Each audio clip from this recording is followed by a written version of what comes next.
Growing food in Central Texas is both challenging and rewarding. As the leaves begin to change and the weather finally shifts from eternal summer to a simmer, some will say this is the best season for gardening. Squash, beans, and corn may be on the harvest menu, while broccoli, carrots, and lettuce begin to take root. But the weather can change drastically, so we have to stay ready. Over the last 17 years, I've cultivated loads of insight to share with you. So here's a fall garden update from my backyard in Austin, Texas, just minutes from downtown. I'm Scott from New Garden Road, always out here to inform, inspire, and elevate you. Encouraging biodiversity and restoring habitat is my mission, one garden at a time. It's the middle of November, and this season has been anything but forgiving. We only recently got measurable rain early in the month, and it was more than August, September, and October combined. The temperatures have been steadily above average, and we were in the mid-90s well into October. As the drought conditions persisted and I attempted to start my fall garden, I started to notice some specific challenges related to critters, or should I say raccoons. If you want a flourishing ecosystem full of diversity where you can grow your own healthy, nutritious food,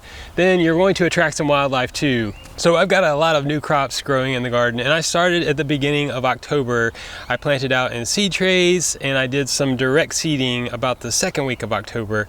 I want to highlight some of these specific plantings and why I did them this way. Number one is this raised bed with carrots, beets, radishes, and some Asian greens and mustard greens. I like to group these together in terms of some of the crops that take a longer time to mature, such as the carrots and the beets, and put those in the middle of this raised bed. Why is that? Because that's a little bit more of a reach for me, and I'm not going to be reaching for them for a little bit of a longer period, so I can grow faster maturing crops that are closer to me, much easier to harvest from. And those can be the leafy greens and the spring radishes that often produce in as little as 25 days. Most of these have been direct seeded, and that means that I've planted seeds directly in my raised bed. Some of these Asian greens didn't sprout, or maybe some roly-polies or earwigs, slugs came in and nibbled on them and they just went away altogether. So in that case, I do have some backups that I will start in seed trays, and I do this outside, and this provides some insurance for me if I lose some of those young crops. I think that starting seeds directly in garden soil will get you the fastest produce because there's no adjustment period. They won't incur any transplant shock. They'll get rooted and established more quickly. And that doesn't mean that starting seeds in trays is bad. However, when it comes to root crops, you want to plant those seeds directly in the garden. The leafy greens and other flowers and herbs you can do in the trays, and that will come off really well. But if they have a long taproot like a carrot or a radish, which is really fast to grow, you're just gonna come out better by planting them directly in the garden. So similar to that, but with a slight contrast, is this raised bed where I have 10 broccoli plants growing. There are at least 3 varieties growing in here: the Purple Magic, Green Magic, there may be the Imperial, and I think the Gypsy is one that I rounded out with. Now, I've got these spaced in a specific way because I know these broccoli plants are going to get pretty tall and about 2 feet wide over time. So I make sure that I space them 18 inches apart. And I do this in 2 rows, and they're 20 inches apart. These raised beds are 4 feet wide by 8 feet long, and the soil depth is about 12 inches on them. I've cultivated below the subsoil way back long ago, so I've got a good base here for these plants, but spacing them in this way allows me to interplant along both the east and west side of this raised bed, where they get adequate sunlight for their growth and development, which is really important to take into consideration, along with visualizing plants at maturity, understanding the space that they need to grow, how big they get. Will they shade out? Will they stress other plants and prevent them from growing vigorously? That's really important to take into consideration. So the types of plants that I am doing alongside this broccoli are beets. I've got those beets spaced 6 inches apart. So in this little 8-foot strip by 6 inches, I've got 16 beets growing. And on the other side, I just played with it a little bit. Sometimes I like to freestyle. My partner wants some lettuce. I go get some lettuce plants so we get lettuce fast.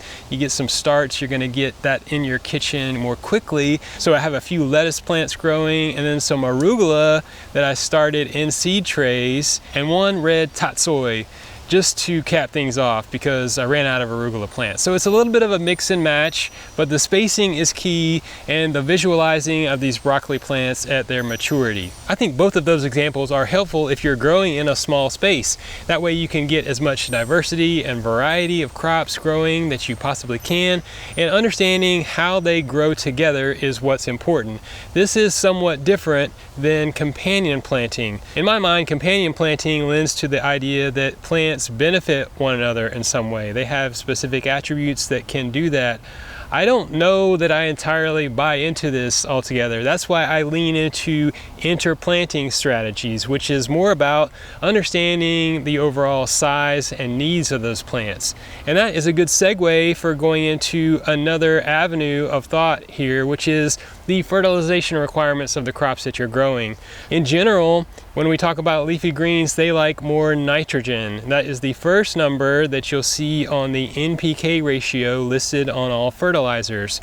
Now contrast that with fruiting, flowering, and rooting plants such as the radishes, carrots, beets, the flowers that I'm growing through the cool season, and any fruits that you might be growing around this time of year, which could be some of the peppers that are maturing into fall. They will benefit from a boost of phosphorus, which is the middle number in the NPK. That last number corresponds to potassium, and that contributes to overall cellular vigor. What's important to take into consideration, however, is that if you begin to mix different crops with different fertilizer needs, as we get into different points of the season, if we get into a warm spell, if a leafy green is getting an excess of phosphorus, it may be spurred to bolt, which is going to flower and try to produce seed, which is not what we're growing it for.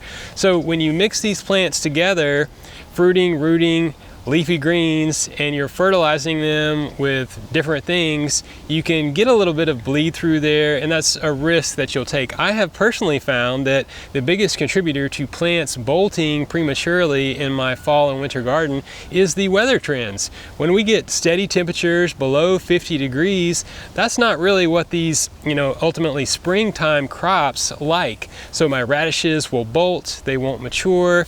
Some of the lettuces will also do that when we get above average, say 70, 75 for extended periods of time.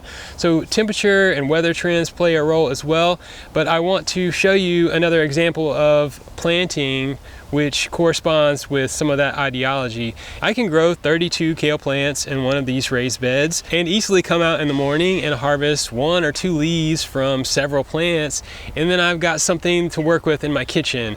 And that gives me a real ongoing harvest, and they'll continue to grow, and I've got a constant supply of kale. And you will notice that I've got 2 plantings of kale here. I actually have done more than that. I put in about 8 starts that I got from Chlorophyll ATX down in South Austin. Shout out to Chlorophyll ATX. Really healthy plants, got me started. Invested in a little bit of those transplants. They're gonna be more costly than planting from seed, but I got a jump start, right? Because when you're planting these brassicas like broccoli, kale, cabbage, collards, kohlrabi, for a fall planting, you need to start those seeds ultimately late July, early August. You know how hot it can be in our region during that time, so it's just not easy.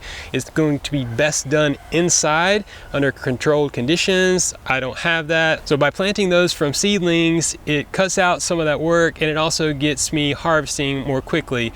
About 4 weeks after I get these growing, I can harvest a couple of leaves off each one. But I do have some that I started from seed. That's why you'll see these little tiny kale plants.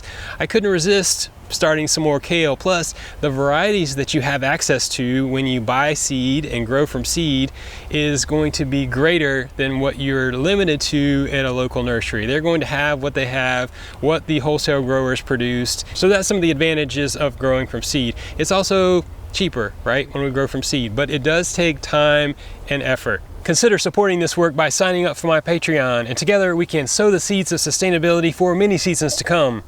Thank you. So another example of interplanting in line with those principles of fertilization requirements is this raised bed where I've got collard greens and lettuce growing. These were all started from seed in trays, and this is the Utopian Ultra Cross collard greens. There's a big story behind these that I'm really passionate about, and I'm hoping to save some seeds next spring. We'll see how that goes. So these are all leafy greens. They require the same type of fertilization, but collard greens, like broccoli, can get pretty wide. We're talking easily 24 inches wide, really big plants, can easily shade out some things if you plant them really close to the base. This takes into consideration the average days to harvest for these different types of crops.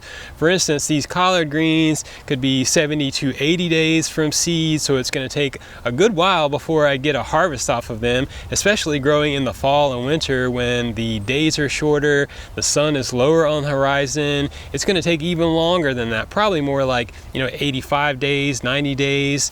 But in the meantime, I can plant some lettuce on the edges of this bed on the east and west side, which can generally be ready for harvest about 4 weeks after planting if you want to get some baby greens. If I want to allow each lettuce plant to fully mature into a big head of lettuce that I can harvest all at once, it will still come out faster before these collard greens get a chance to overtake them and shade them out. You'll see that most of my raised beds are uniformly constructed, and they're 4 feet wide by 8 feet wide. That really enables me to employ systems that are consistent when it comes to low tunnel hoop structures, protecting them with shade cloth or frost cloth. But I do have some outliers, and one is this 2x4 raised bed. It's just what I had space for in this area of the garden, but I wanted to grow something, and it's great for some of the perennial herbs. These are Mediterranean herbs here. I've got za'atar, which is a variety of marjoram, a dwarf sage, and some thyme. Now, along with those, I've mixed some annual crops again on the north side, which is important to note. As we plant things that are taller, we want to situate them on the north side of those plantings so they don't shade out any lower growing crops. You want to think about that that cascade of the plantings. So in here I've got some Swiss chard, some stock, some cilantro, which later in the season will probably get 2 to 3 feet tall. I had shade cloth over most of my garden for the entire summer, and I only recently took that off. It made it more comfortable for me, and I think it was a good buffer for these cool season crops as I sought out to get them established. It's been my experience that we can maintain very warm temperatures into December, many times into the 80s, and it's not uncommon that we will get a drastic shift of, say, 60 degrees. This can be a real shock to the system of your plants. They're just not adapted to that type of weather. Even if they are cold tolerant, this can really stress them out. So you need to be ready with some protections, some low tunnel hoop structure, some frost cloth, some clips, and watch the weather closely, because when those Arctic fronts come down into Texas, that's what you need to look out for. It's not always a bad thing for cooler weather to come along. That can help them adapt, transition, be hardened off in effect, but you need to keep a lookout for that really cold weather because it might be around the corner. That being said, you may have been holding off to plant until cooler weather arrives. I think that when it comes to October, we really just have to go for it in our region. It still could be really hot, but you have to be ready to employ those adaptive techniques such as shade cloth and apply liquid seaweed regularly. This can help to combat some of the seasonal stress. It can make the leaf surfaces of plants tougher, make them more resilient in the long run, and when you spray it or drench the soil with it, you're feeding microbiology, which translates to healthier plants. On the flip side of that, if you feel like it could be too late to plant, all I can say is I'm still planting, but I'm prepared to protect my crops.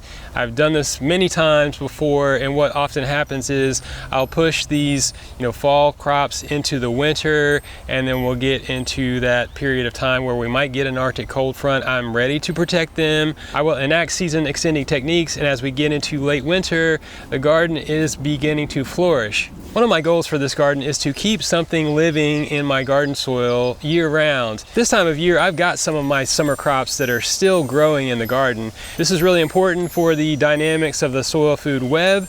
They can keep those microbes active. You can attract some beneficial insects that they're flowering. And one thing that I'm also focused on is saving seeds. Earlier in the season, I saved some callaloo seeds from the amaranth family. This is a really tasty green. And I grew sesame for the first time. This was such a beautiful plant. The sesame seeds are what you're harvesting, so of course, I saved some sesame seeds. And earlier in the summer, I grew a nice stand of the Cherokee White Eagle corn. I've got that curing in the shed, and I tried to grow a second round for the fall. It didn't do quite as well, but the same thing is going on right now. I've got those ears curing. Another one is southern peas. I love growing these as a cover crop, a food crop. They're a real draw for biodiversity. I'll see hummingbirds, butterflies, all kind of insects attracted to their flowers. And the seeds are pretty easy to save. You only have to separate these beans by 20 feet between varieties. They're self-pollinating. They're a really easy one to start off with. And because I'm growing multiple varieties of okra this season, I've been bagging the flowers at the bud stage in order to preserve their genetic purity. In this way, I can save some of my favorite varieties for planting next season. I want to give you an overview of the planting preparation that I do for my raised beds ahead of new crops, and that is adding organic matter primarily in the form of compost. I produce as much compost as I can here in the backyard. I love to use that, and this year I always like to mix and scratch, so I added in a bit of biochar from Austin Worm Lab. I just intuitively feel like this is a great product. I also had some of the MicroLife multi-purpose fertilizer, just a little bit of that in my wheelbarrow, mix it up, and then I've got a great soil amendment. Another thing that I like to add is mushroom block substrate. This is essentially sawdust that's been inoculated with mushroom spores. I get these from a local mushroom farm, Hi-Fi Mycology. You can grow more mushrooms from them, but I like to break them up and add them to my compost pile. It's important to add organic matter periodically, at least once a year, I think, because the plants that you grow, they draw on all that organic matter and those nutrients, and if you take that fruit or you take those plants away and put them in your compost, then you're taking away the organic matter. So we do have to put that back at some point. We can do something called chop and drop, where we take the plants after they're done and we leave them in place to decay, but that's not always convenient, especially in a small urban garden. If we're going to be doing some direct seeding in our raised beds, a lot of that material can get in the way. Another thing that I've really gotten excited about this season is compost extract. I went to a talk at the Natural Gardener with Andy Marsh speaking from Soil is Sexy. She's on Substack. You can check out tons of great resources there. The conversation around compost extracts really got me excited because it seemed completely accessible. This doesn't require any aeration or long brew time like a compost tea does, and it's very simple. You just take a handful of those worm castings, put them in a mesh bag, place that in 5 gallons of water, gently massage the worm castings in that bag for about a minute, and then you're effectively knocking off all the microbes and the biology into the water, and then you can take that water and distribute it in a couple of different ways.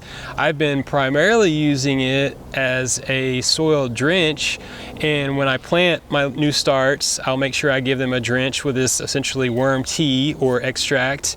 And then I can also load it into a pump sprayer. I can spray bare soil directly ahead of planting. I can spray the foliage of my citrus trees and the plants that are growing in my raised beds, and this will add microbiology and diversity to the mix, which is what we want. We really want to have a healthy predator-prey relationship, both subsoil and above. We want the plants to interact with the soil biology, and that way they can get the nutrients from the soil that they need through a natural interaction, and it won't rely on us entirely. We don't have to be there every week, every month applying fertilizer. We can actively apply biology, and this will just create a healthier ecosystem in your garden. I've been seeing it play out here for the last 6 weeks, and I just love the process. But like I said, you need to be prepared for cold weather or warm weather. We could get one or both in the same week. That's how it rolls in Central Texas. So just have a plan ready, get your supplies, get your process, and you'll be ready to grow. Mushroom o'clock. Feels amazing this morning. Whoa, so far so quiet. Okay, B, Slim Shady. Now check out more awesome gardening videos on my channel. Like this video and follow New Garden Road for weekly content. You can grow your own food. Keep it organic.